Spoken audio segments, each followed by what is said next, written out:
Welcome back to Passionate World Talk Radio. Educate, enlighten, entertain. Cool your heels with Lillian. And today we have brought back another special guest, Dr. Lynette Reed, who will talk to you about crisis thinking and crisis prevention, especially during the coronavirus. We all know that different parts of the United States are still in lockdown. In California, it's June 15th. In the senior community where I am, even though the governor will lift it May 28th, I was told by the director, just because the governor is lifting us and putting the county into the yellow zone doesn't mean we're going to be in the yellow zone. In which I said, no, we'll be in lockdown until they find a vaccine 2 years from now. And she didn't laugh. And I thought that was very amusing.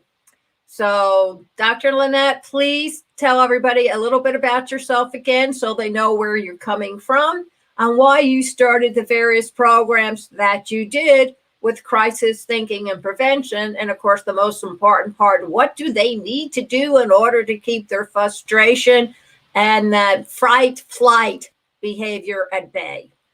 Yeah, well, thank you for having me. I've been doing this work probably for probably over 20 years now. And what actually happened was I was running across a bunch of people who would get very frustrated, or one of the words I hear a lot is scattered, upset, just a lot of those emotional type of words. And so whenever I started doing research for my doctorate, I started looking kind of into how does all of that go into humanity and how we do things and how we see the world. And so the way I kind of catalog it is, it's about how you connect with yourself and other people and the world. So we have millions of options for how we do that, and some things we have choices about and some things we don't. Sometimes bad things are going to happen. Sometimes difficult challenges are going to hit us. And I think the things that I'm trying to show is that even when these things happen, we can control our behavior. Sometimes we can't always control our emotions. Sometimes we can't control the things around us, but we can control who we choose to be and how we choose to do that. So that's kind of the start of it, I guess you could say. And then what I found is, as I was doing this work, was there was actually three things that kept popping up that people who are known for staying calm and being good leaders and being able to manage crisis, there were three things that kept popping up as far as behaviors that seemed to, they applied to pretty much all these people. And so if you can learn these three things, then it helps you to stay calm and helps you not to let the crisis manage you. You're managing the crisis. So that's kind of what I try to teach. So I can teach you the three things today. Now, they're going to sound easy when I first say them, but they do for some people, they take a while to practice. It's a skill set you're learning. I'll let them I can tell people right off the bat when something happens that is out of your control, you're not going to react to it. You can count to three. You can mutter sugar, honey, iced tea under your breath as many times as you want. But I found the best way to handle it is let it wash over you as if you're at the beach and a wave comes along. So what do? You head up to the top of the crest of the wave and it washes by you. Yeah. And I think, to me, that's the way when you're looking at it, there's a lot of things you can do kind of short term to get back recentered. Some people do yoga, golf, visualization, meditation, prayer, whatever helps you to kind of get yourself refocused. And then there's the long-term stuff, which is it's a lifestyle that you choose that helps you stay calm. And so the three things that I usually tell people to do is, the first one is you have to choose some adjectives to define who you want to be as a person. Because when you're talking about anything, how you feel about yourself, how you feel about the world around you, how you feel about other people, it always starts with whether or not you can be true to that core part of yourself. So if anybody who's listening, think of some words that are adjectives that you can control, like friendly, helpful, kind, efficient. It can't be words like happy, because sometimes we can't control whether we're happy or not. It has to be something that's a manageable behavior. And then that's the first one, because that's going to be kind of the core part that's going to be your authentic self. So when you're talking about authenticity, everything's going to focus off of that. So if you're a kind person, then the second part is your words and actions match. If you think about people where they say one thing and do something else, those are the unauthentic people. If they do that, you break trust, because you're saying one thing, but your actions are doing something else. So people don't know if the true person is the one that's doing the words or the one that's doing the actions. So the second thing you have to do in order to kind of maintain that calm is make sure that you're matching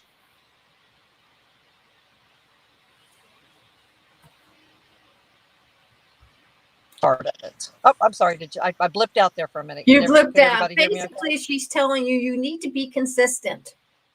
That's what I told Yes, my son. Life is a journey. Yes, and to me, it's very hard sometimes, because we use so many different words, and that's why I use a lot of times that words and actions matching. Because if you say you're a friendly person and that's who you want your core person to be, and then you're kind of grumpy and rude to people, well, that kind of tells its own story. So you have to really make sure that you're matching those. And I even tell people, if you want to be grumpy, you know own it. Be grumpy. People will know you're grumpy. And if you think about it, there's people out there that that are probably the most grumpy or difficult people, but they're going to be grumpy, they're going to be difficult, so they're being authentic. And so you can trust that behavior in that person. And so those are two. And then the third one is not judging as good or bad or wrong or right. And the reason I say that is because a lot of times, when things are happening, especially when you're talking crisis management, so we'll kind of jump into that. A lot of times when you're talking crisis or something's going on, what you start doing is measuring your value as a human being against what's going on around you. And anytime you do that, you're going to get fearful, or you're going to get upset, because you're saying, oh, this is happening, so that's bad. So that changes my value as a person.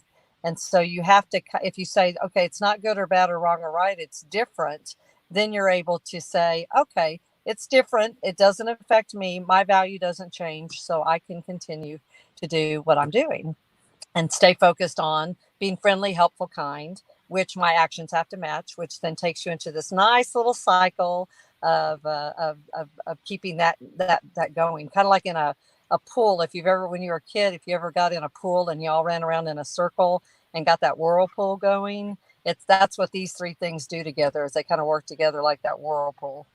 So they shake hands. So if you're a parent, for example, and you tell your kid, I'm a good listener, that's when you put the masking tape over your mouth. Yeah, exactly. So you can listen, because you just told your child you're a good listener. And he'll judge you, or she'll judge you by the fact, wow, they really are listening to what I'm saying. But not only are they listening, but they understand. Exactly. They can reach out and really understand my position. Yeah. And then you can solve the problem. Yeah, or like if you say, I'm spending time. I like spending time with you. I'm going to be an hands-on parent. But then you're at work all the time. Then that's a mixed signal, and that hits your authenticity, trust, relationship. And so whether you're talking an interpersonal relationship with a family member or at work, even corporations, when they're looking at how they're going to do their corporate work, if you've got an organization, even like a nonprofit or anything, if they say, okay, we are here, we're friendly, our customer service is great, but then when you call, you can't get a hold of them. Well, we all know how we feel about that. We get really frustrated, and we're like, well, they said they were going to be there, but they're not. And so you've broken trust and authenticity again.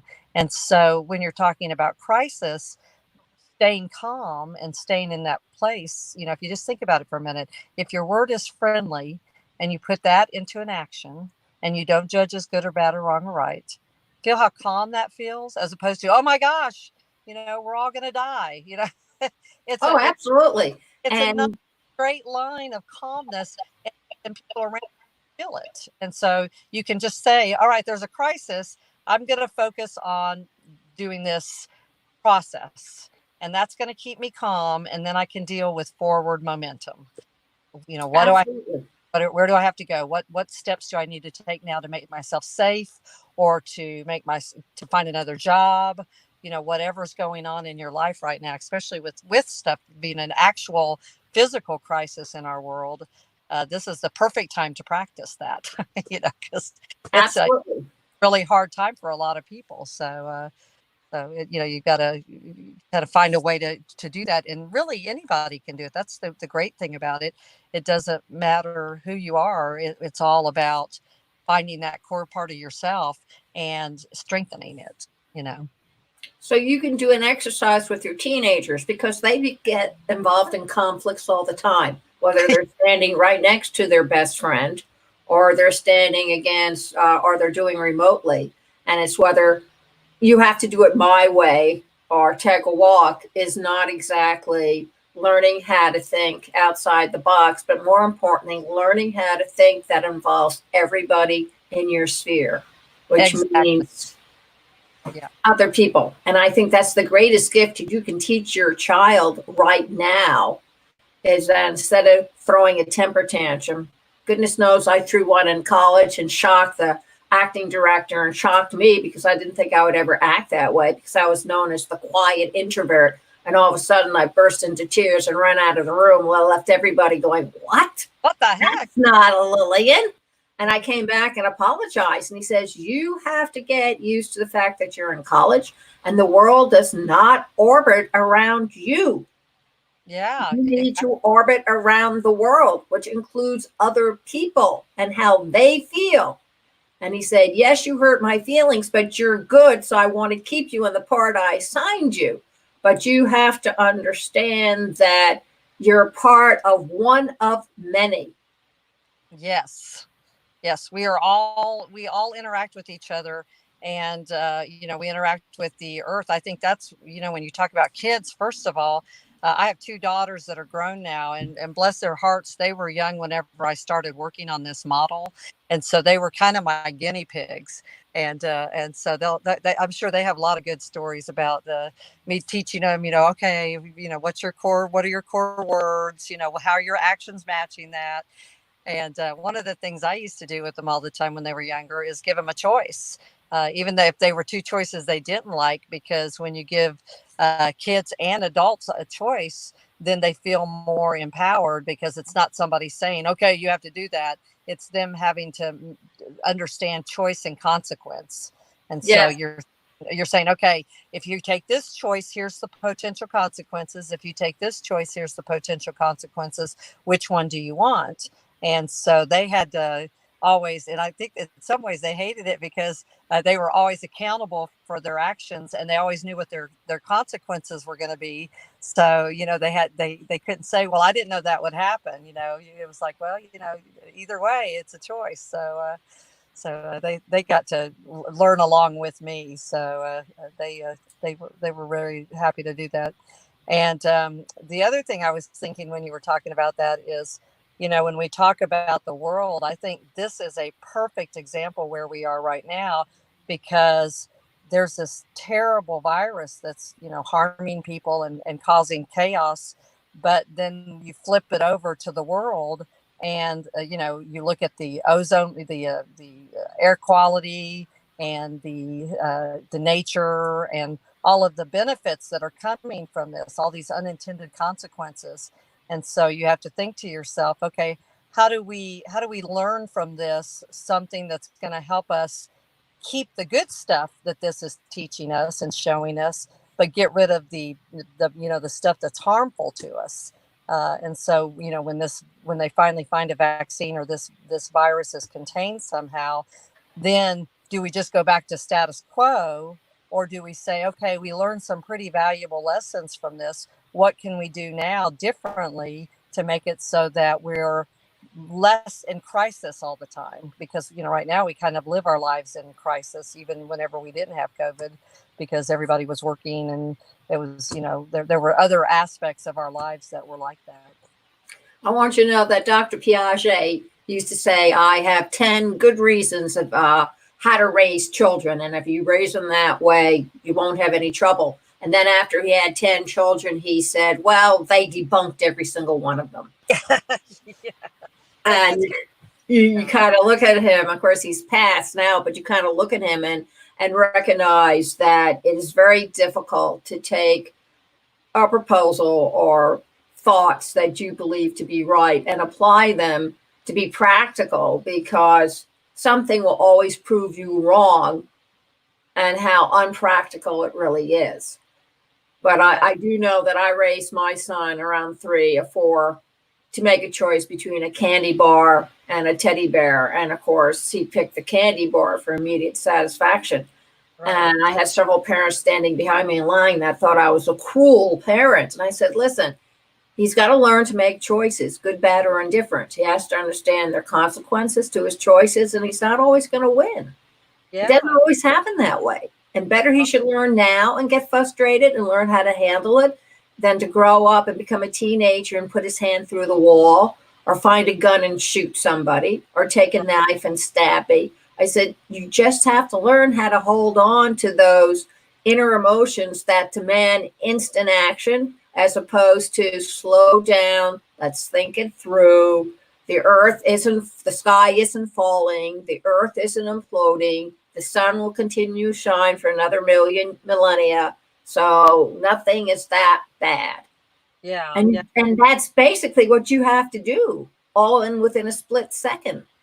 Yeah, and we have to remember too that their brains aren't fully formed either, so they're not adults. They don't have that thinking pattern that that adults have. At least that was my experience. That's what the research shows, and that's what I saw with both of my daughters, was that you even though you are older, even you still are going to struggle a little bit with that, and you really can't fully understand some of the consequences until later. And I think that, when you look at a whole bunch of different aspects of that, you're going to find that we have to find ways with our changing society to help keep kids feeling connected and feeling like a part of something, and that they are integrated into society somehow. I think so. I mean, even with all the advanced technology, a lot of these kids are still very isolated, or they're isolated within their peer group, and they really don't have a knowledge of the wider world, that there are other United States besides the one you grow in. I mean, in Texas, they believe the sun sets on in the one side and rises on the other side. When we got gas one time and we were talking about going up into New England, they said, that's in the United States? From an 18, 19-year-old kid who's going to college already. And you're thinking, oh my God, if he doesn't know that there's other states in this union besides his, what about the wider world? What does he think about that? And then you really have to wonder. Yeah, what's crazy about that too, though, is that with the internet, they can get on and find everything. I mean, if they, back in the old days, you pretty much knew what was around you. And now, if you want to learn about a different religion, if you want to learn about a different country, any of that stuff, you can talk to people in Australia. We have friends who live in Australia, and we can get on Zoom and talk to them like we're in the same room with them. Exactly. So you got to, what's the balance there of this, using this wonderful technology we have, but using it in a way that's for, good public health, things like that, so that we're strengthening. And I think, to me, anytime you're talking about crisis management or a crisis of any time, it's real easy to get bogged down with the fear and the challenges. But I think the thing to me is you want to always look for, what can I be doing to prepare for after this crisis? And what can I be doing right now to strengthen myself to get myself through this crisis? Because if we're just in fear mode, we're doing that fight or flight thing where we're either burying our head in the sand or we're being aggressive and getting mad at people. And when you think about it, which is going to really benefit you right now and in the long term, being calm and coming up with a plan and keeping authenticity for yourself, or just getting mad or getting frustrated or hiding, Or hiding. And one of the things you can also do, especially as you're a teenager, is take a good look around you and kind of decide and look and see what the other problems are surfacing with your friends. And so you can be more prepared to handle them. Don't laugh. My son came home one time after driving them home as a designated driver, and he said they were really drunk. But you know what was worse, Mom? This is at 12 o'clock at night, 1 o'clock, where his curfew was. He says they stay with one girl for 1 week and they switch, and then they go to another girl. So by the time the guys are finished, most of the girls are no longer virgins. And he said, I can't understand how any girl could let herself be used like that.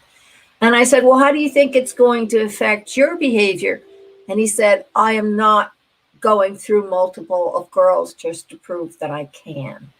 Yeah. So he learned a crisis type problem, and he already realized that for him, that was not the lifestyle he wanted to choose. And I think most teens have problems, crisis problems that come along like that. Mm-hmm. And it gives them time to reflect and think about how they want to solve it before they're put in that position. So when a young lady propositioned him at the high school senior ball or whatever it's called, he turned her down. She slapped his face and told him she didn't want to be seen with a boy who refused to have sex with her. Yeah. And my son turned around and he says, I'm saving myself for my wife, and walked away. And she looked around, she was laughing, and nobody else was laughing because my son knew who he was, and his friends knew who he was and what he stood for. And whether or not they agreed with him, it didn't matter. He knew inside who he was and what he should and should not do. And so kids need to learn that type of knowledge about themselves. Yeah. I think, for the teenagers, you're talking, high school, college age. Yes. To me, they're, in many, many ways, they're adults. And I think that it's really a struggle because a lot of the things that they're having to go through, it's for the first time. Yes. When you get my age, you've gone through it, 6 or 7 times. So you know how you learn every time something happens. And so to me, I think what that age population has to kind of figure out is it's okay to make those mistakes. And then how do you learn from it and move it in a direction you want it to go? And I think that's a really good time for people, for the young adults to be thinking, okay, who do I want to be as a person? When I'm in a crisis, if I already have something in place, it's not going to be as much of a crisis because I'm going to know what to do and how I'm going to respond because I've figured that out for myself. So I would say to anybody who's in, high school, college, or, really even younger, pick some words for yourself. Who do you want to be? You don't have to hold on to them forever. Just keep them for now, and then let them kind of help you to build who your character is going to be. And then spend your high school and college years trying to refine your behaviors to match those words. Because what really happens, I see in those years, is you got a bunch of hormones running around, and you've got new experiences. Everybody's experiencing it for the first time, or and so you have to, in the madness of it all, you have to kind of figure out, how can I stay true to who I want to be and still not feel isolated and uncared for? Because the way school systems are set up right now is you're pretty much in this building with the same people every day for 4 years. A lot And longer than that. If you like it, look at high school and junior high, it's like 10 years of prison. Excuse me, did I say that? Before you let out. But it's something for you to consider, folks. And Lynette, tell everybody where they can find you on the World Wide Web. take a look at some of your programs, explain what they are and how they can contact you so that they know where to go before the crisis hits. Yeah, I'm on LinkedIn, so that's an easy way to find me, Dr. Lynette Reed. The other way is I do have a website. It's www.expectations with an S, EXPCETATIONS 2, the number 2, reality.com, expectations2reality.com. And if you go on that website, there's actually at the very bottom, there's a place where you can sign in and get into the resource center, and the resource center will get you started on the process. And so it actually has some free stuff in it so that people can go in and start learning the process if they're interested in kind of learning how to keep that maintain that calm, so that's where that would probably be the easiest way to find me. And before I let Lynette go, I will add this. It has been proven that stress is related to this fight and flight syndrome.